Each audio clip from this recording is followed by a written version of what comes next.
आज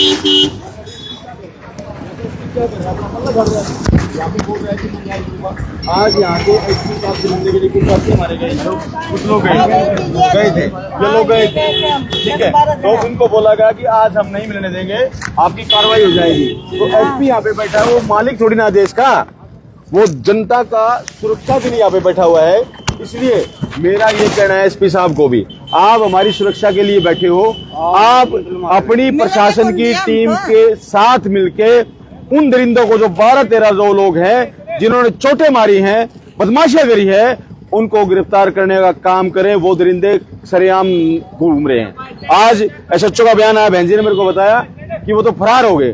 फरार क्यों हो गए भाई? जब आपको अपडेट कर दिया गया था हमने पहले ही, वो फरार कैसे हो गए? जब हमने बता दिया था कि वो फरार क्यों हो गए, उसके बाद जब हमने बताया, प्रशासन का तो कहना यह है कि 3 लोग थे, लेकिन हमारे साथ में एक भाई और था जो पिटने वाला था, जिसका नाम है, जो शास्त्री नगर का है, चंदन नाम है। उसने बताया कि भाई हमें पिटने वाले 12 से 13 लोग थे, जिन्होंने राड से, हत्थी से, डंडों से हमें पीटा गया, हमें मारा गया।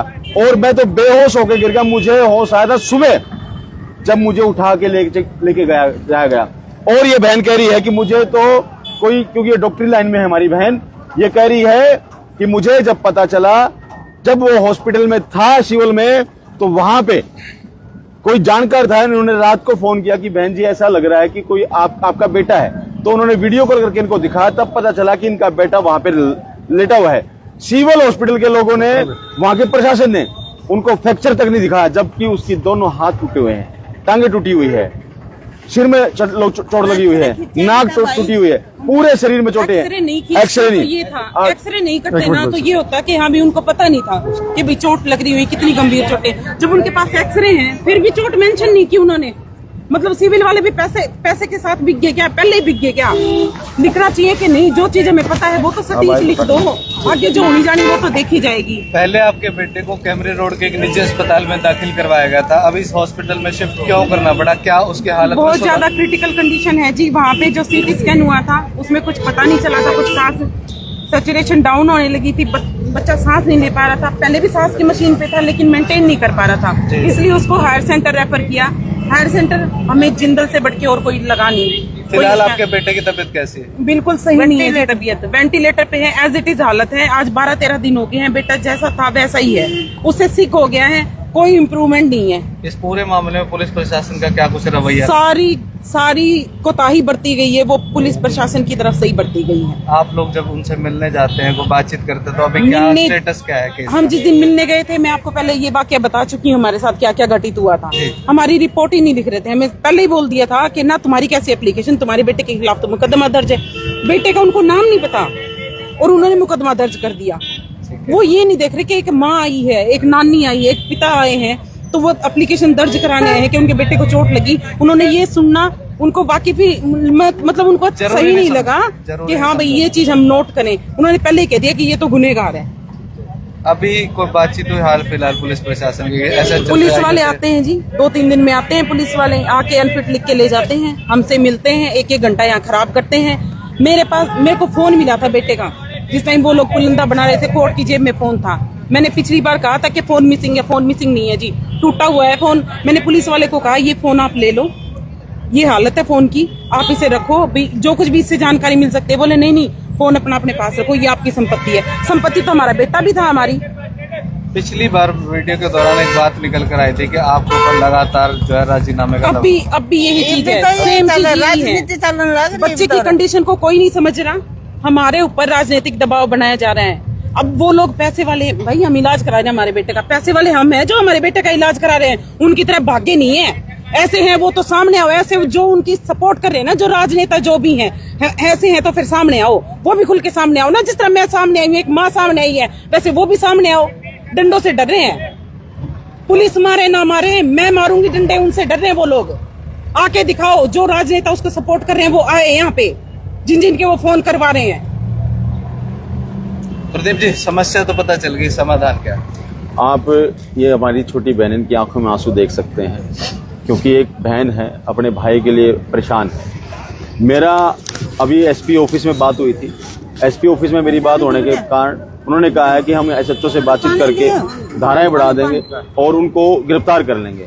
लेकिन जैसे हमारी बहन ने बताया, आप इनकी हालत देख सकते हैं कि जिसका 21 साल का जवान बेटा जो वेंटिलेटर पे है और 5 से 7% उसकी सांसें चल रही है, वो किस स्थिति में होगा। आज हमारे साथ में प्रदीप राजौरिया जी हैं, हमारे अध्यक्ष महोदय जी हैं और भाई हैं, अंकित भाई हैं, तमाम तरह के साथी जो यहाँ पे आए हैं हमारी बहन के साथ में इनको सपोर्ट करने के लिए आए हैं ताकि इनको न्याय मिल सके। यहाँ का जो एसपी बैठा हुआ है, क्या वो गुंडों को मतलब वो संरक्षण देने का काम करेगा? क्या हमारे लोगों को जो वेंटिलेटर पे है उनको 307 जैसी धारा लगी हुई है उनको गिरफ्तार नहीं कर रहे? सवाल ये है कि क्या पुलिस प्रशासन पे भरोसा किया जा सकता है जहाँ एक और 100 दिन से ऊपर एक 16.5 साल की बच्ची लापता है, उसके पिता को आत्मदाह करने की कोशिश पड़ी अपनी बेटी से को ढूंढवाने के लिए, तो आज दूसरी और एक और माँ रोती बिलखती हुई नजर आ रही है। आज इनका बेटा जिंदगी और मौत के बीच में जूझ रहा है, तो क्या लगता है कि पुलिस प्रशासन अपनी जिम्मेदारी सही से निभा रहा है? देखिए, अच्छा सवाल पूछा पत्रकार महोदय आपने। प्रशासन के लोग अपनी जिम्मेदारी अगर निभाते तो 16.5 साल की बच्ची आज तक मिल जाती। प्रशासन के लोग अगर ठीक तरह से जिम्मेदारी निभाते तो आज तक जो हमारी बहन हमारे बीच में खड़ी है, इनके बेटे को न्याय मिल जाता। मैंने पहले भी काम किया, हाँ बहन आप जाओ, आप रेस्ट करो, मैं आता हूँ। पहले भी हमने लड़ाइयाँ लड़ी है, तमाम तरह की लड़ाइयाँ लड़ी है, जिसमें प्रशासन के लोगों ने बदमाशियाँ करने का काम किया है। हमेशा से ऐसे ही वो लोग करते हैं। इस माँ को मैं क्या जवाब दूँ? क्या मैं इस माँ को ये कहूँ कि बहन मैं आपको न्याय नहीं दिलाऊंगा? लेकिन मैं ये कहना चाहता हूँ आपके चैनल के माध्यम से, अगर आज की डेट में यहाँ का जो एसएचओ है या डीएसपी है या फिर एसपी है, परिवार को अगर न्याय नहीं दिलाता तो मैं प्रदीप भानखड़ कल सुबह 9, 9:30 बजे या 10 बजे एसपी आवास के सामने जाके धरने पे बैठ जाऊंगा। उसके बाद एसपी जाने उसका काम जाने, क्योंकि अगर कई बार क्या होता है, गूंगे बहरों को जगाने के लिए धमाके करने की जरूरत पड़ती है। ये प्रशासन ये समझता है कि आज कुछ कारणों की वजह से हम लोग थोड़ा सा शांत रहते हैं, इसका मतलब ये थोड़ी ना कि हम अपना काम करना भूल गए। हम लोगों ने काम किया है, बदमाशियां करने का काम करोगे तो मैं एक को छठी का दूध याद दिला दूंगा। मैं प्रदीप भानखड़ पूरे होशोवास में कह रहा हूं, या तो हमारी बहन को न्याय दो, नहीं तो शासन प्रशासन का इतिहास नहीं भूगोल भी बदल के रख देंगे। हम पीछे नहीं हटेंगे, ना बिकेंगे, ना झुकेंगे, ना रुकेंगे। ये हमारे जितने भी साथी यहाँ पे खड़े हैं, मैं पूरे हरियाणा की कॉल यहाँ पे करूंगा। मैं जब सम्मानित साथी से हरियाणा की कॉल करूंगा तो सारे के सारे साथी यहाँ पे पहुंचने का काम करेंगे, क्योंकि एक गरीब, एक महिला जिसका बेटे की उम्र 21 साल की है, वो आज तड़प रही है कि मेरा बेटा ठीक हो जाए। मैं आपको पत्रकार महोदय बताऊं कि उसकी उम्र 21 साल की, मैं जो 21 साल की है। यूनिवर्सिटी से हमारे साथ में डॉक्टर अजय भी जी हैं, हमारे भाई भी हैं और भाई भी पीछे भी खड़े हैं। तमाम तरह के साथी, प्रदीप राजौरिया जी भी हैं, तमाम तरह के साथी यहाँ पे खड़े हैं। एक बार मैं कहूंगा कि आप इनसे भी पूछें, ये भी कोई दो बात रखना चाहेंगे। इस पूरे मामले को किस तरीके से देखें? ये पूरा मामला है, इसमें अनदेखी की गई है गरीबी हालात को देखकर, क्योंकि जो जिस फैमिली का जो 21 साल का जो बच्चा है उसके साथ अन्याय हुआ, उनके परिवार के साथ अन्याय हुआ है। वो बच्चा 21 साल का वेंटिलेटर पे है, उसकी और कोई भी कार्रवाई, पुलिस कार्रवाई कुछ भी नहीं की गई है। इसका कारण ये है कि वो गरीब है, और इस देश में सबसे मोटी चीज़ है कि गरीबी को हमेशा दबाया जाता है। जिन लोगों ने उसके डंडे और लाठियों से जो हमला किया है, वो बच्चा जूझ रहा है, लेकिन वह जिन्होंने हमला किया वह बाहर घूम रहे हैं। और वह कुछ पुलिस प्रशासन के 18 तारीख में उन्होंने रिपोर्ट दर्ज कराई थी और 23 तारीख तक कोई भी कार्रवाई नहीं करी गई। कारण ये है कि वो गरीब आदमी है, और जब तक उनको बाहर भगाने की कोशिश पुलिस प्रशासन की कुछ मान सकते हैं हम, उनका कुछ लेना देना हो सकता है बीच में।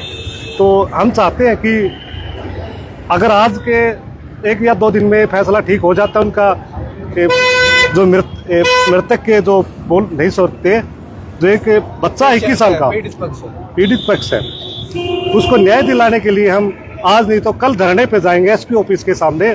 प्रदीप भानखड़ जी डॉक्टर साहब हैं, इन्होंने काफी पहले भी काफी धरने दिए हैं इन चीजों में। ठीक है, बहुत धन्यवाद। और एक चीज, और मैं सुनो मेरी बात प्रधान जी, शासन प्रशासन के लोग जो SC ST जो हमारे मुद्दे रहते हैं, क्योंकि शेड्यूल कास्ट का है और हम शेड्यूल कास्ट के लिए काम करते हैं। यहाँ पे एक गोरखधंधा और चल रखा है। SHO कहता है कि मैंने SP साहब से परमिशन ले ली है कि मैं 14 दिन तक इसकी जांच करूंगा, जबकि सुप्रीम कोर्ट की गाइडलाइन ये है कि 14 दिन तक कोई जांच नहीं होती। SC ST का मुकदमा तुरंत प्रभाव से होता है। सुप्रीम कोर्ट की गाइडलाइन है लेकिन शासन प्रशासन के लोग ये बदमाशियां करने का काम कर रहे हैं। उसके लोग भी, मैं तमाम तरह के जो साथी मुझे देख रहे हैं, वो इसके लिए जागरूक हो जाओ ताकि 2018 का जो मुद्दा है वो दोबारा ना बढ़े, आपको दोबारा सड़कों पे ना आना पड़े। इसके लिए एक बहुत बड़ा जन प्रदर्शन हिसार की शहर के अंदर हम करने जा रहे हैं। और ये दूसरा, जो इस बहन को अगर न्याय नहीं मिला, आजकल में इसको न्याय नहीं मिला, तो मैं ना तो एडीजीपी ना एसपी के घर उस पे ऑफिस में, मैं एसपी आवास के पे बैठूंगा, धरने पे बैठूंगा। इसकी जो पीड़ित पक्ष है, जो मृतक नहीं कहूंगा उसको मैं, वो ठीक हो जाए। वो लड़का, हमारी तो दुआएं हैं उसके साथ में, प्रकृति उसके ऊपर मेरे बख्शे, लेकिन उसकी माँ के साथ, उसके परिवारजनों के साथ में मैं वहां पे धरने बैठूंगा। ये मेरा खुले तौर पे चैलेंज है प्रशासन। धन्यवाद बहुत। तो दोस्तों, आपने देखा यहाँ पर जो मामला क्या था। मैं यहाँ से जा रहा था तो मैंने देखा काफ़ी भीड़ लगी हुई है, तो जाने की कोशिश की तो लगभग आप समझ ही चुके होंगे जो मामला है।